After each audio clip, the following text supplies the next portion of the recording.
Viewers, ये Sanskriti IAS YouTube channel का PT think and solve programme है। इस प्रोग्राम के अंतर्गत प्रत्येक दिन यूपीएससी और स्टेट पीसीएस से संबंधित 5 प्रश्न व्याख्या सहित उत्तर के साथ आपको दिए जाएंगे। हमें आशा है कि ये प्रोग्राम आपकी तैयारी में मददगार साबित होगा। तो चलिए देखते हैं आज के अपने प्रश्नों की श्रृंखला को। सुगम्य भारत ऐप के संदर्भ में निम्नलिखित कथनों पर विचार करें। पहला, इस ऐप को दिव्यांगजन सशक्तिकरण विभाग द्वारा विकसित किया गया है। दूसरा, यह ऐप हिंदी, अंग्रेजी सहित 10 क्षेत्रीय भाषाओं में उपलब्ध है। उपयुक्त में से कौन से कथन सही हैं? ए केवल 1, बी केवल 2, सी केवल 1 और 2, डी ना तो 1 ना ही 2।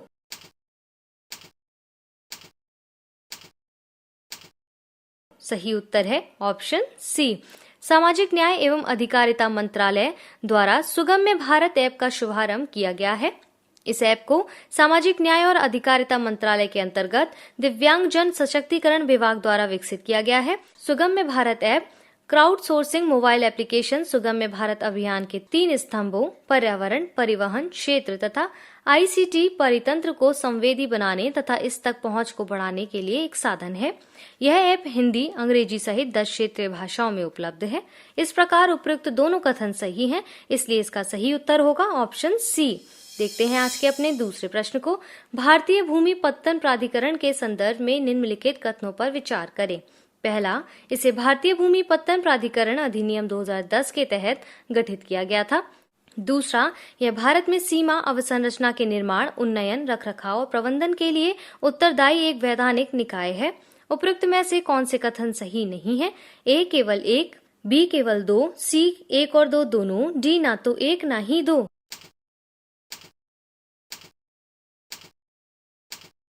सही उत्तर है ऑप्शन डी। भारतीय भूमि पत्तन प्राधिकरण भारत में सीमा संरचना के निर्माण, उन्नयन, रखरखाव और प्रबंधन के लिए उत्तरदायी है। यह भारत की सीमा पर एकीकृत चेक पोस्ट के प्रबंधन का कार्य करता है। एक वैधानिक निकाय है। इसकी स्थापना वर्ष 2012 में की गई थी। इसे भारतीय भूमि पत्तन प्राधिकरण अधिनियम 2010 के तहत गठित किया गया था। LPAI अधिनियम की धारा 11 भारत की अंतर्राष्ट्रीय सीमाओं के साथ निर्दिष्ट स्थानों पर यात्रियों तथा वस्तुओं की सीमा पार आवाजाही के विकास, स्वच्छता तथा प्रबंधन करने की शक्ति प्रदान की जाती है। इस प्रकार कथन 1 और 2 दोनों सही है, इसलिए इसका सही उत्तर होगा ऑप्शन डी। बढ़ते हैं अपने तीसरे प्रश्न की ओर। सॉवरेन गोल्ड बॉन्ड के संदर्भ में निम्नलिखित कथनों पर विचार करें। पहला, इसे सरकार की ओर से वित्त मंत्रालय द्वारा जारी किया जाता है। दूसरा, यह बॉन्ड कर मुक्त है। इसे पहली बार वर्ष 2015 में जारी किया गया था। तीसरा, उसका उपयोग ऋण के लिए संपार्श्विक के रूप में किया जा सकता है। चौथा, इस वर्ष सॉवरेन गोल्ड बॉन्ड में सर्वाधिक निवेश अनिवासी भारतीयों द्वारा किया गया है। उपयुक्त में से कौन से कथन सही हैं? ए केवल 1, 3 और 4, बी केवल 2 और 3, सी केवल 1, 2 और 4, डी उपयुक्त सभी।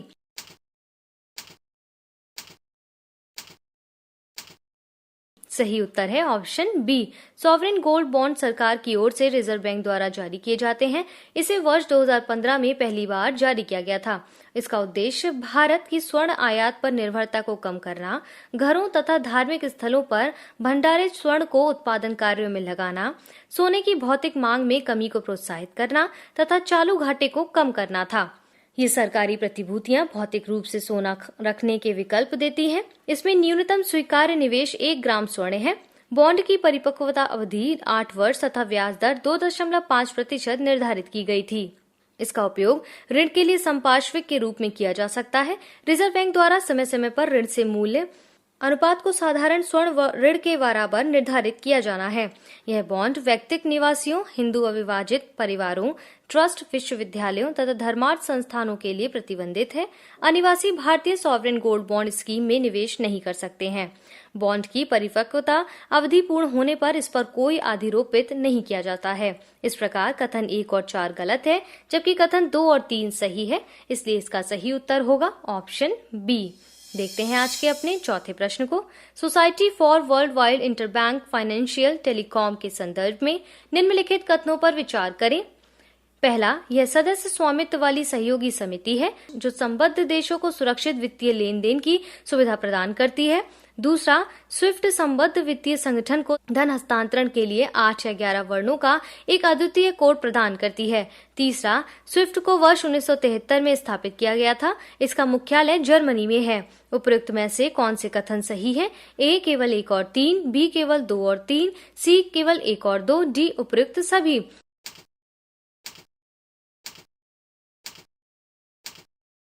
सही उत्तर है option C. Society for world wide interbank financial telecom सदस्य स्वामित्व वाली सहयोगी समिति है जो संबद्ध देशों को सुरक्षित वित्तीय लेन देन की सुविधा प्रदान करती है। स्विफ्ट को वर्ष 1973 में स्थापित किया गया था। यह वित्तीय लेन देन के संबंध में जानकारी को प्रसारित करने के लिए एक मानकीकृत औचित्यपूर्ण संचार मंच प्रदान करती है। स्विफ्ट इससे संबद्ध प्रत्येक वित्तीय संगठन को धन हस्तांतरण के लिए 8 या 11 वर्णों का एक अद्वितीय कोड प्रदान करती है। कोड में 3 परस्पर विनिमय कोड का उपयोग किया जाता है। बैंक पहचानकर्ता कोड, स्विफ्ट आईडी या ISO 9363 कोड। संबद्ध वित्तीय संस्थान सुरक्षित रूप से इस जानकारी का आदान प्रदान करते हैं जिसमें भुगतान निर्देश भी शामिल है। स्विफ्ट का मुख्यालय बेल्जियम में है। स्विफ्ट किसी प्रकार के फंड का प्रबंधन या विनियमन नहीं करता, साथ ही बाहरी खाता धारकों के अकाउंट का प्रबंधन नहीं करता है। वर्तमान में यह 200 से अधिक देशों में 11,000 से अधिक वित्तीय संस्थानों को जोड़ता है। धन हस्तांतरण के समय पार्टियों की पहचान के लिए स्विफ्ट कोड या इंटरनेशनल बैंक अकाउंट नंबर दोनों का उपयोग किया जाता है। विशिष्ट बैंक की पहचान करने के लिए स्विफ्ट कोड का, जबकि अंतर्राष्ट्रीय लेन देन में शामिल व्यक्तिगत खाते की पहचान करने के लिए IBAN कोड का उपयोग किया जाता है। इस प्रकार कथन 1 और 2 सही हैं, जबकि कथन 3 गलत है। इसलिए इसका सही उत्तर है ऑप्शन सी। बढ़ते हैं आज के अपने अंतिम प्रश्न की ओर। प्रेस सूचना ब्यूरो के संदर्भ में निम्नलिखित कथनों पर विचार कीजिए। पहला, यह सूचना एवं प्रसारण मंत्रालय के तहत कार्यरत मीडिया इकाई है। दूसरा, इसकी स्थापना वर्ष 1959 में दूरदर्शन की स्थापना के साथ की गई थी।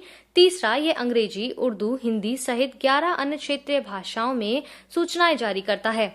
चौथा, सरकार से संबंधित समाचारों की तथ्यात्मक जानकारी के लिए इसने वर्ष 2019 में एक जांच इकाई स्थापित की है। उपयुक्त में से कौन से कथन सही हैं? ए केवल 1 और 2, बी केवल 2, 3 और 4, सी केवल 1, 3 और 4, डी उपयुक्त सभी।